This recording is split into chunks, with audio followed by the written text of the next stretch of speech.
喂，各位街坊老友記，我係灣區判官啊！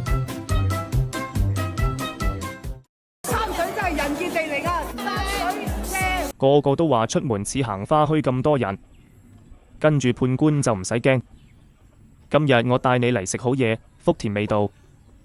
揸車半個鐘，終於到達呢間福田味道。一落車即刻俾呢度古色古香嘅裝修嚇親，好似行入咗一個武俠片嘅古鎮，隨時有大俠飛嚟飛去咁。聽講呢度連明星足球隊都嚟打卡，食完再踢波補充體力一流。今次我都要驗證下有冇咁勁抽。呢度有個超大庭院，門口寫住福田味道，不過唔好誤會，同深圳福田係冇關係嘅。呢度係三水福田村。睇下個室內停車場大到好似 GTA 5嘅機場，擺幾十部超跑都唔怕啦。搞聚會冇問題，我哋喺側門入去一探究竟先。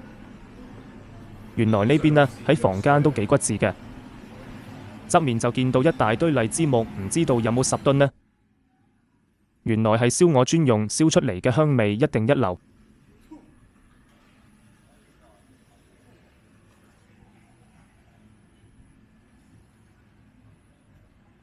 呢啲係真係荔枝木，哇！真係炭火味喎，天料喎。旁邊仲有幾個大水缸，游嚟游去嘅唔係金魚，係生猛西江河鮮。睇嚟一陣有靚嘢食啦。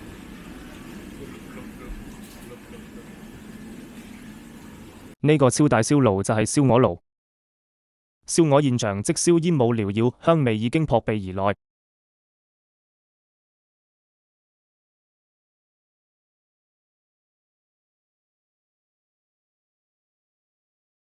我哋今次人少少就坐大廳，裝修十分清雅，高高低低擺咗一堆書櫃，成間餐廳有種古色古香嘅書香味。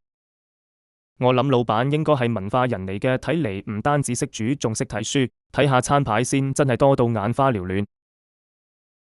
唔諗咁多，直接點咗佢嘅抖音258蚊套餐，適合6到8人食用，抵到我都嚇一跳啊！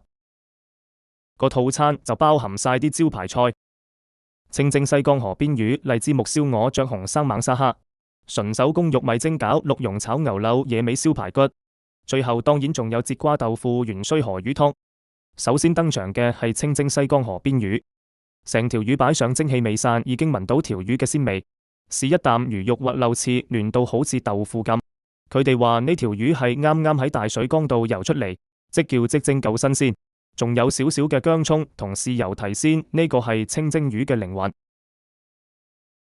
終於到我最期待嘅荔枝木燒鵝。10噸荔枝木燒出嚟嘅燒鵝香味就係唔同。師傅現場即燒即切金黃色嘅脆皮，油光閃閃，皮脆肉嫩，咬落去即刻爆汁，油脂啱啱好，唔會太肥膩，加埋自製酸梅醬，酸酸甜甜，非常開胃，食到我都想喺度開支凍啤酒。